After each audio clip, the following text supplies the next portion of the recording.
Dyche's first game, they win 2-0 in Europe at home against Porto, who are no mugs. But for the last 7 or 8 games, Forest have pretty much lost all of the games and drew two. I'm going to explain, in my thoughts and opinions, why Ange Postecoglou didn't work and why Sean Dyche will instantly get results. And Maracananis, the owner of Forest, knows this. And I think they knew this early on in the piece. And I think they were forced a little bit to go with Ange because of the hunger to try and win a trophy. But I think could Sean Dyche win a trophy, especially that Europa League with Forest? I think he could. Let's explain why Ange didn't work. And football is a harsh world, and it's based on opinions and feedback. And unfortunately, whether you like it or not, the fact that Ange Postecoglou, yeah, he's won trophies everywhere he's been in his second season. What you've got to look at is Brisbane Roar, nothing much to write home about, unfortunately. Anyone, as I know this because I've lived in Australia on and off for 19 years, anyone who's got half an idea of football and can piece a half-decent squad, you can win the A-League quite relatively easy if you've got a little bit of knowledge. And Ange Postecoglou has got more than a little bit of knowledge. Going to places like Japan and Scotland, where he not only had probably the biggest budgets and the biggest teams, you would have to make something really go wrong to not win those leagues. So let's then move on to Tottenham, and let's have a look at his time at Tottenham.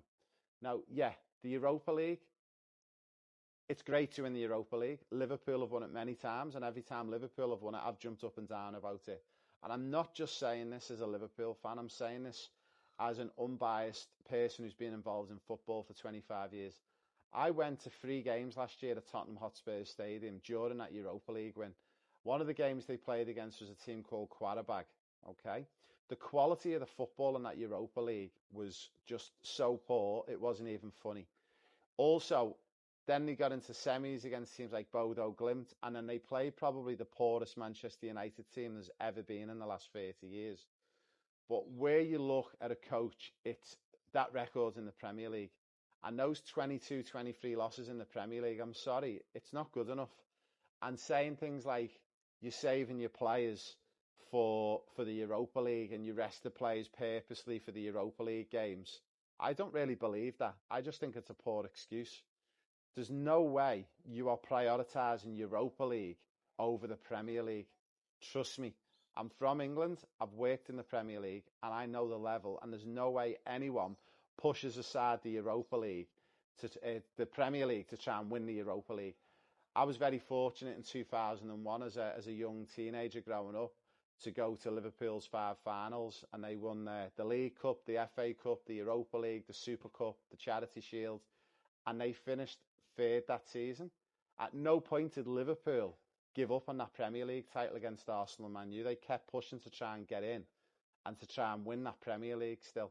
So I think what you've got to understand is with Premier League players, they will see Ange Postecoglou coming in and they'll see, yeah, a cup win, but they all know.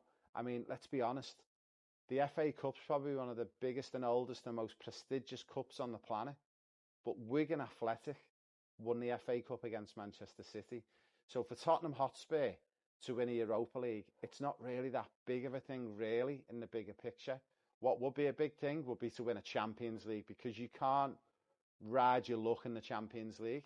You're going to meet a champion team every week, game in and game out. The Premier League's the same. And I think, unfortunately, the Nottingham Forest players would have been looking at Ange Postecoglou, seeing what he was doing and what he was trying to deliver, and they would have seen what was going on and not what was going on, and the talking would have happened. As soon as they got the first defeat, the talking would have started amongst the squad, then the second defeat, and they will look to push and pass blame, and subconsciously, it's a human thing, they all look to then their eyes at the coach. So the players who aren't getting minutes start to blame the coach because they're not getting played. The players who are playing will say, we're not being coached in the right way or the same way as Nuno. And what you've also got to remember, Nuno Espirito was their last coach. He's probably one of the best coaches in Europe. That, for me, is the biggest loss and the biggest blunder ever by Maracanaris, the Notts Forest owner. Whatever the problem was with Nuno, he should have bit his ego and bit his tongue, and he should have fixed that relationship. And I know Nottingham Forest have let someone slip away who I believe potentially could have got Forest back into that Champions League and winning trophies. I truly, truly believe it. He's had a different circumstance at West Ham and he's got to dig himself out of a grave quick there. But going back to Ange Postecoglou, I think it was always going to be hard after having Nuno in. And I know, because I'm also, as I said, a UEFA player agent, and I spent a lot of time in Portugal last year, in Lisbon, with UEFA, around Porto, Benfica, and some of the big clubs, and speaking about people like Nuno and Amarin, who's now currently at United. And I know the level, and I've spoken to people who know Nuno and know the levels that he takes training to, and the level of detail he goes in with the players. And the feedback I'm hearing that was coming back from the camp at Forest from week one, the players weren't bought or sold into Ange's ideas. And that's the biggest thing. First impressions are the biggest thing in football, especially as a coach.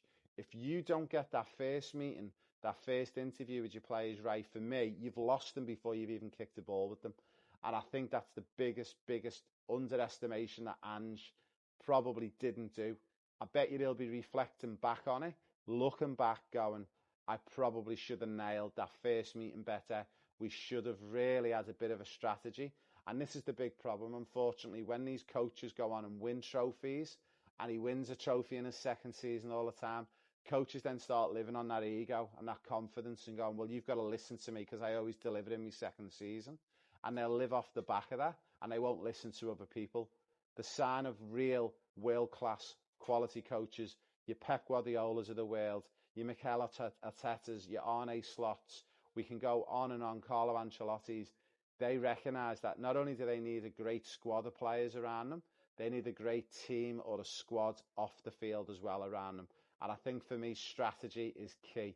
He should have had someone at a high level in sports management, football management, helping him with the strategy and the do's and don'ts about how he approaches that first communication with the players. So I think they were doomed from the off with Ange, unfortunately.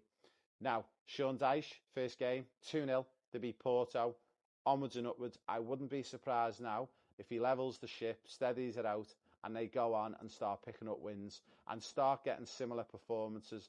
And also, people think he's going to come in and play his style of football. Sean Dyche will not play his style of football. I'll tell you why. He will look, and I wouldn't be surprised if he's not even spoken to Nuno, and he'll be analysing and speaking to players about what was so good about when Nuno was in. And when he's speaking to the players and asking them what was good and what was bad, I guarantee he's that smart, Sean Dyche. He will take all the pieces out that the players have said they've enjoyed. He'll then look at it systematically to see which players have said the similar things, and he'll look to see if there's a consistency with 3 or 4 themes. And once he's looked at those 3 or 4 themes, he will implement them into the daily routine. So it's like going back to the Nuno era. He will also be watching the tapes back of 5 or 6 of Forest's toughest games to see how they set up, what formation, who was starting regularly in the team, and he will settle the boat back down to the similar performances, the same tactics, and the same team. Don't for 1 minute think he's coming into doing Dyche ball. He will not do Dyche ball. He is a smart man. He'll get his feet under the table. He'll try and make them feel like it's Nuno back in the reins. He'll get some good results. And then after 6 to 12 months, then we will see potentially Dyche ball coming out. Guys, for more tips in your football, hit the comments below. Send me any questions and I'd love to answer your questions.